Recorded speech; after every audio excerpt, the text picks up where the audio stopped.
Graça e paz para todos.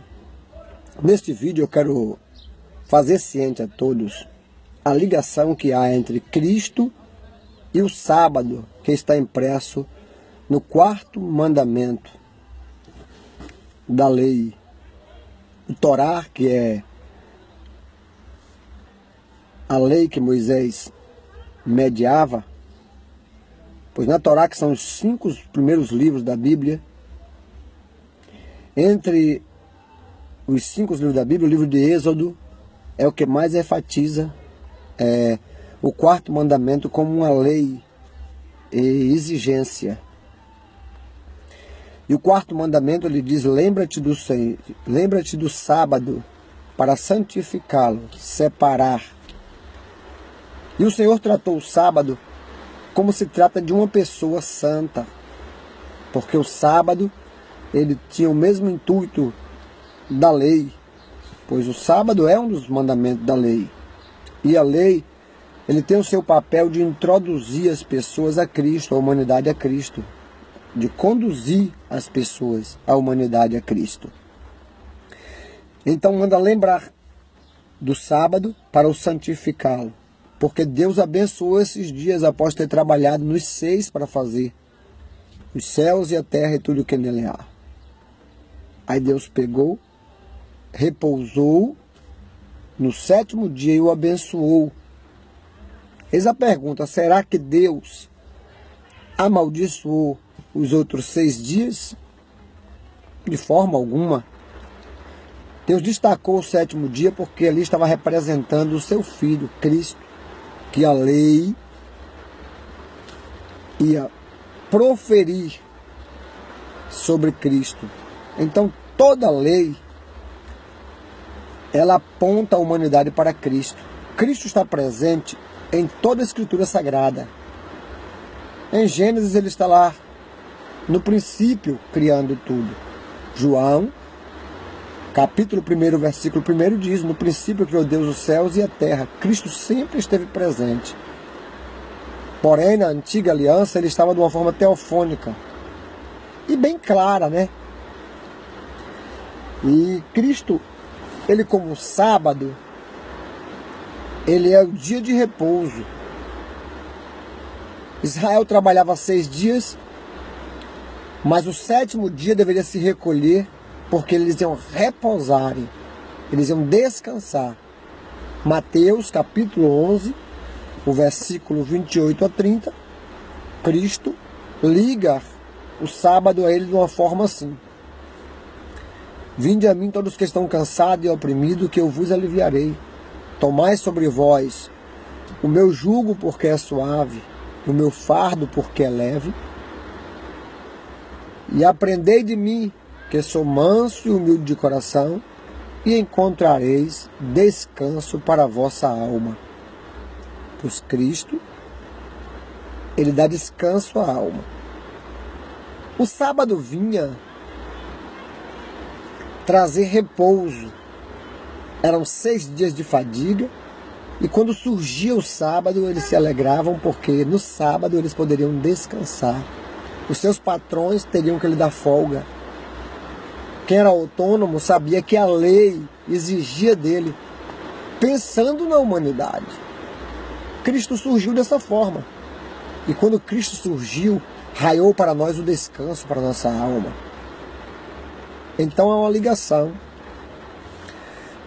Algumas pessoas interpretam mal o sábado e vivem idolatrando o sábado, porque ainda vive com o sábado que era figura, que uma vez que chegou o que é real, o que é figura sai de cena. Semelhante à serpente que Moisés ergueu no deserto.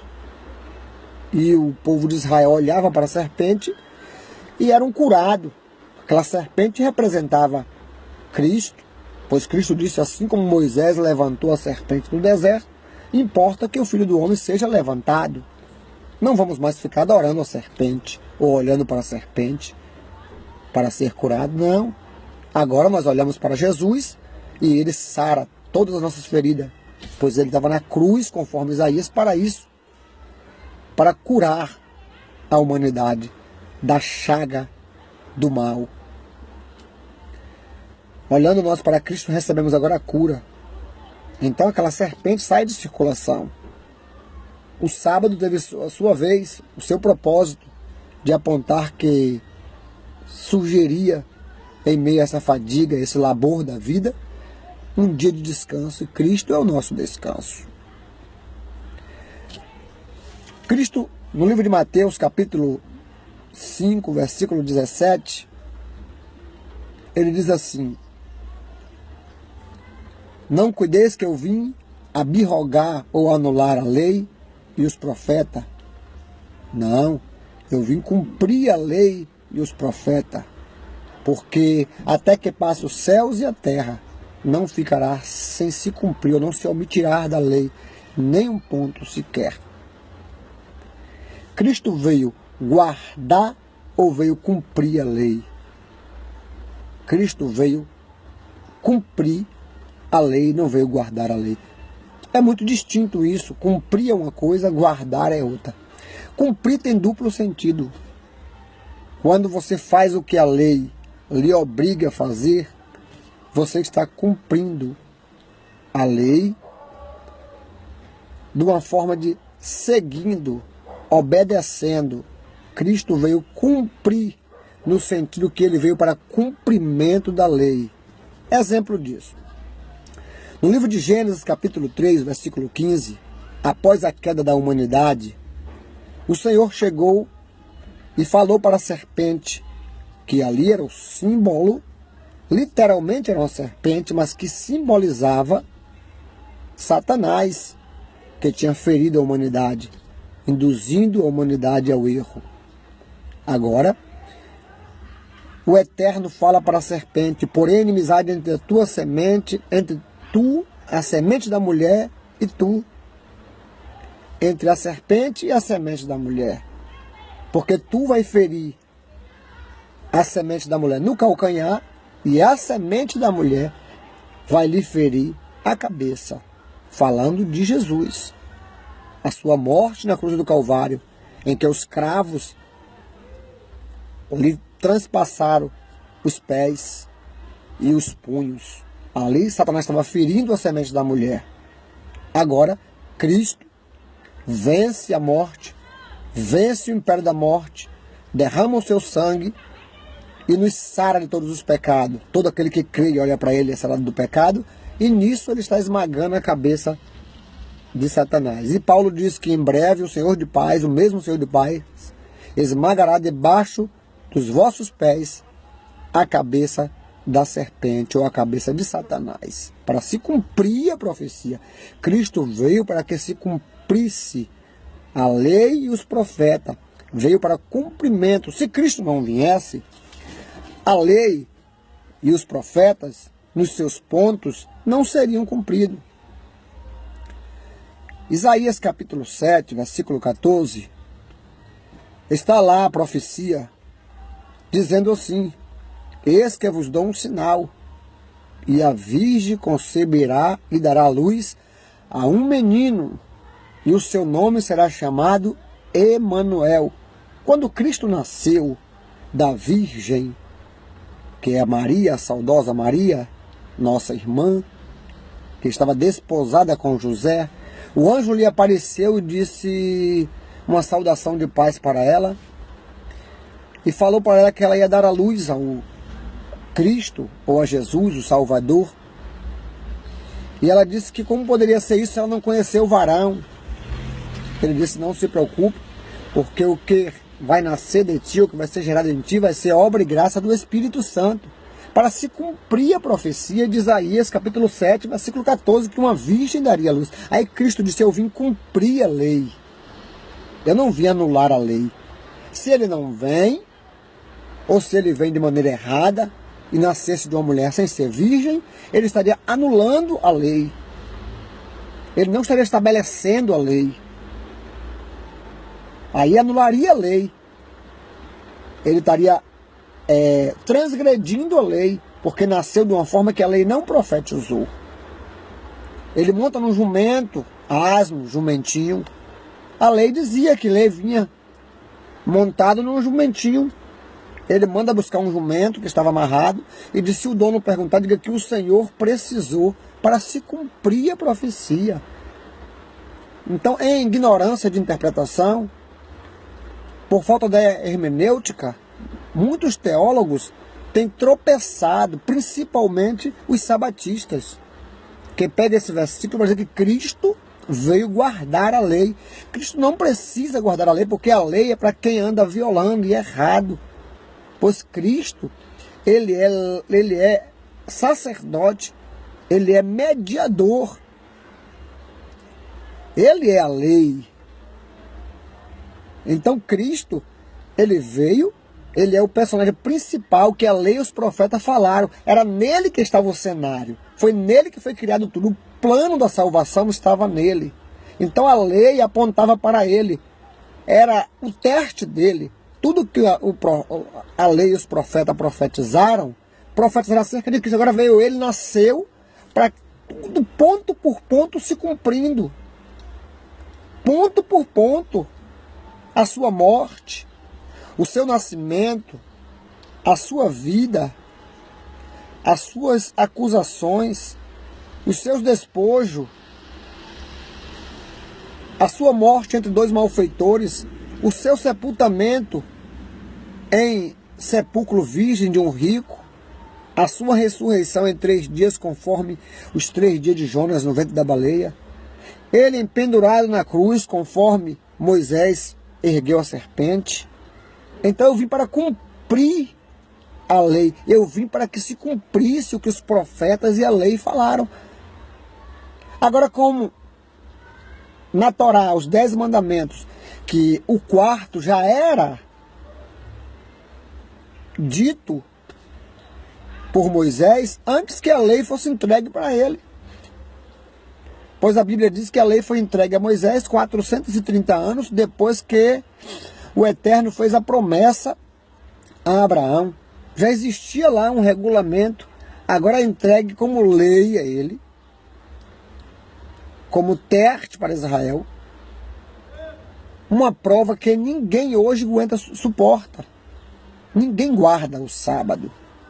Ainda que tentem, mas não guardam o sábado.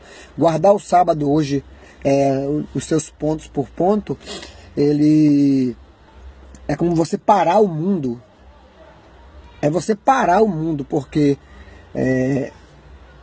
o Eterno, ele não nos dá mandamento pesado. E o sábado hoje é como você parar e castigar muitas pessoas e sacrificar. Eu quero misericórdia, não sacrifício. O que acontece? O 6 dias você trabalha e o 7º é dia de repouso. Tá, e Cristo é o nosso repouso. Para se cumprir a lei que diz, vocês vão trabalhar, era muito simbólico isso. É luta, é labuta, mas vocês terão um dia de repouso. E esse dia chegou com a vinda de Jesus e a sua morte na cruz do Calvário e a sua ressurreição, nos trazendo a vitória. Isso deu descanso à nossa alma. Era disso que a lei estava querendo falar, de Cristo. Agora veja bem. O 4º mandamento, hoje ele é violado, se ele estivesse em vigor, estava sendo violado por todos.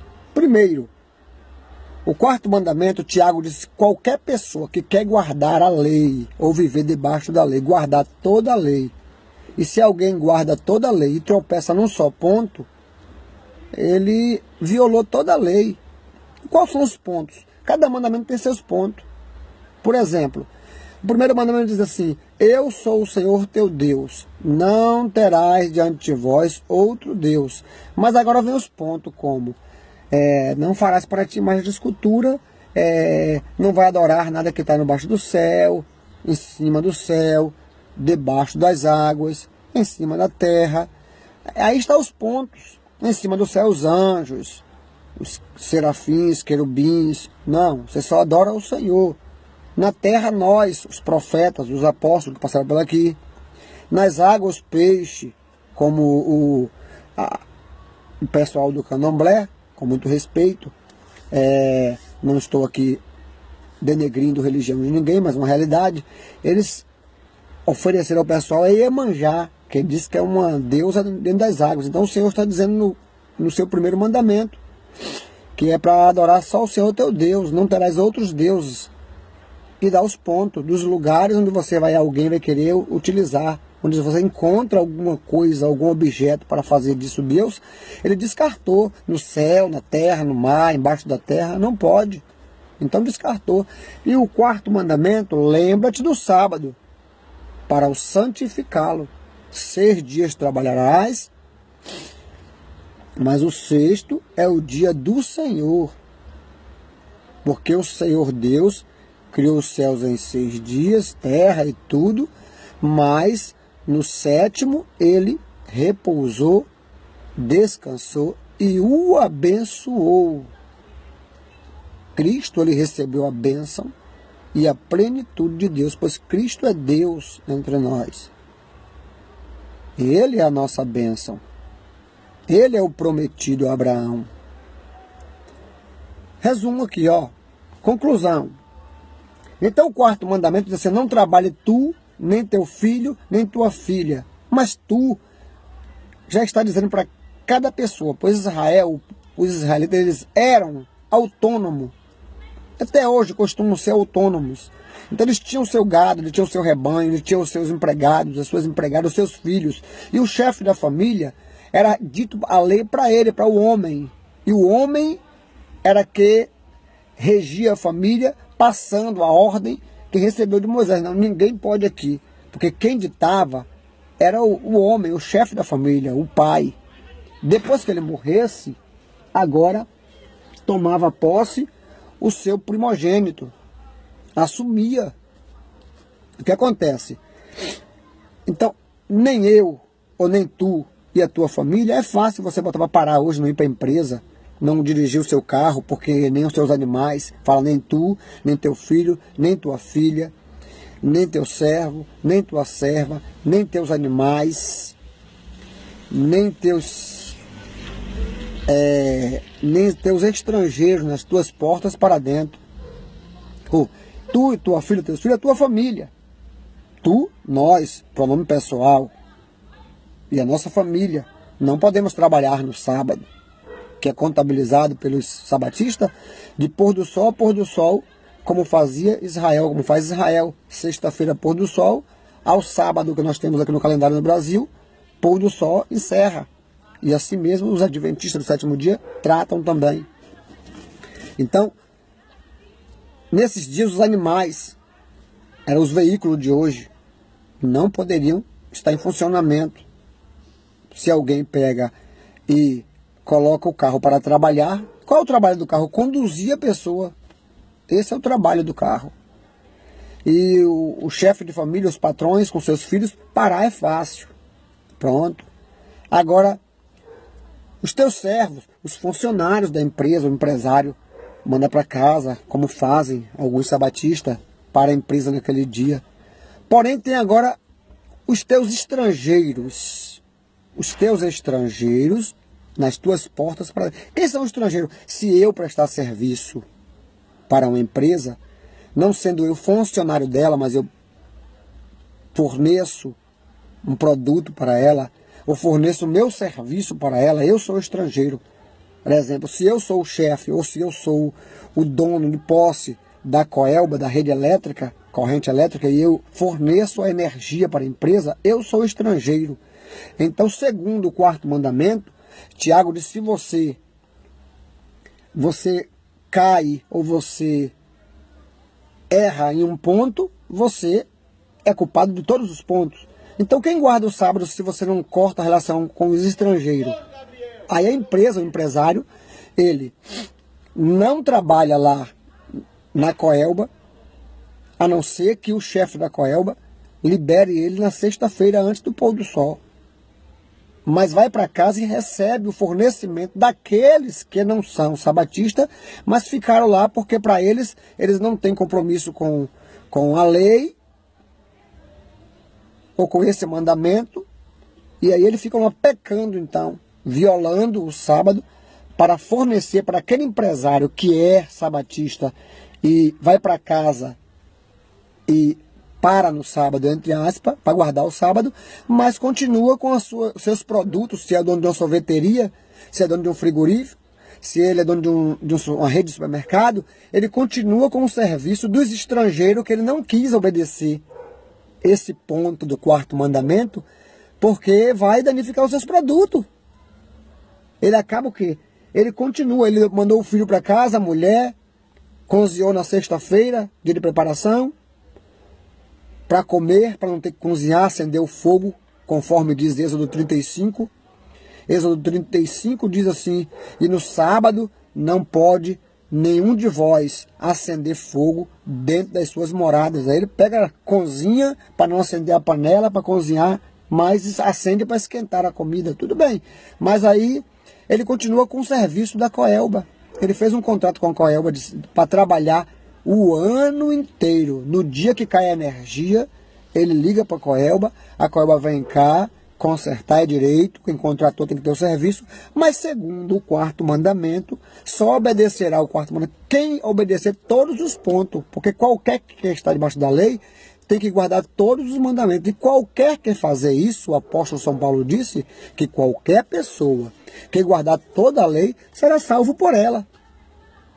Porém, a Bíblia diz que a lei encerrou tudo debaixo do pecado, para nos conduzir a Cristo. A lei apontou a nossa fragilidade e nos conduziu a Cristo. Aí eu pergunto, quem é que guarda o sábado? Quem é que corta o relacionamento? Quem é que dispensa o serviço dos estrangeiros? Neemias fez isso. Neemias, ele pegou, trancou os portões de Jerusalém, do muro de Jerusalém, para que os estrangeiros não viessem comerciar, trazer os seus produtos para fornecer o seu serviço para Israel. Ele trancou, botou guardas, e disse: por que vocês ficam rodeando o muro? Se continuar, eu vou mandar os guardas pegar vocês e dar uma coça. Porque ele queria guardar e guardava o sábado. Porém, hoje, os guardas do sábado criaram um novo sábado, diferente do da Bíblia, porque o da Bíblia não dava para seguir. Imagina só. É semelhante ao mandamento de não matarás, no tempo que não tinha energia, no tempo que dava até para guardar o sábado, mas o próprio povo de Israel, que carregava a arca com a lei, com a vara de Moisés, que a vara de Arão que floresceu, eles quebravam esse mandamento porque era antiquado aquele mandamento, porque no início da era, as tribos, as nações cresciam em guerra, e o próprio Deus autorizava a guerra, e o próprio Deus disse: não matarás. Mas a lei da necessidade naquela época mostrava que era impossível eles obedecerem isso. Davi matou o gigante com pedra literalmente mesmo, mas era uma simbologia. Mas na época então era literal, como o sábado era literal, mas o que hoje, nos nossos dias, a gente vê que aquele literal, que era naquela época, trazia para nós e para Israel uma simbologia do nosso descanso eterno. O nosso descanso, só descansamos, a humanidade só descansou depois que Cristo veio. Tanto que Simeão disse: agora eu posso dormir em paz, ou morrer em paz, porque os meus olhos viram a salvação, ou o Salvador. E apresenta o menino Jesus, e depois ele vai morrer. Porque ele conhecia a lei. A lei falava que esse menino ia aparecer para trazer descanso aos profetas, descanso à humanidade, à salvação. Então está aí. O sábado ninguém guarda, porque ninguém corta o relacionamento com os estrangeiros. Você vai na casa de um sabatista ou de um adventista, ele está lá com a internet, com o serviço da Coelba, se ele é dono de sorveteria, para não dissolver o sorvete. Então, ele não trabalha na sorveteria no sábado, mas continua com o serviço dos bons, como teve o bom samaritano, acho que ele chama de os bons pecadores, ou os bons transgressores do sábado, que transgride para alimentar o seu comércio no sábado. Bonito isso, né? Pois aquele que não ama, diz que não ama, ou inconsciente, é conivente, você diz que é pecado, mas você é conivente do pecado, do erro. É como você não se prostituir, mas ser conivente de quem se prostitui, você está se prostituindo da mesma forma. Se você não é conivente, ou se você não é a favor de que se trabalhe no sábado, mas é conivente do serviço e se serve do serviço, dos operários, dos que não são sabatistas, dos que não são adventistas do sétimo dia, que trabalham no sábado para manter o seu comércio, você é conivente do mesmo erro. Não é uma acusação, é uma realidade. Pelo amor de Deus, não me tenha como um acusador. Simplesmente estou interpretando da forma correta. Jesus disse assim, sim, não, não. O que passar disso é de procedência maligna. Então temos que observar para não pregar aquilo que nós não vivemos. Porque assim falai e assim fazei. O Senhor disse que os mestres daquela época, eles introduziam leis que nem eles mesmos suportavam e davam um cargo pesado para a humanidade. Jesus disse, os meus mandamentos não são pesados. Ele trouxe o mandamento leve, o jugo dele suave, o fardo leve. E assim ele quer dar descanso para nossas almas.